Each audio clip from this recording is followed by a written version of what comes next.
Posle toga dolazi ubistvo Đinđića, iza koga opet stoji engleska obaveštajna služba, jer Englezi su zaduženi za atentate u Evropi, a u Aziji Mossad i Africi.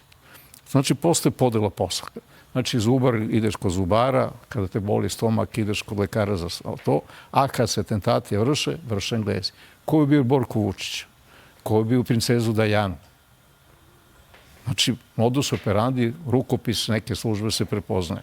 Atentati se vrše uz pomoć snajpera, vršili se dosta dugo uz pomoć elektromagneta, sada se rade na druge načine, ali u vezi Tapija. Znači, Tapije je ubijen zato što je uništena masonerija u Srbiji, nacionalna, i razvila se masonerija koja je produžena ruka engleske obaveštajne službe. Masonerija u principu, koja je pod kontrolom Engleza u svakoj državi, je rasadnik kadrova. Tu engleska služba tipuje koga će da zavrbuje, da ga unapredi, da ga dovede na mesto šefa službe, šefa milicije. Interesantno da Dušan Mihajlović nije smenjen ili nije podneo ostavku posle ubistva Đinđića. To ti govori nešto.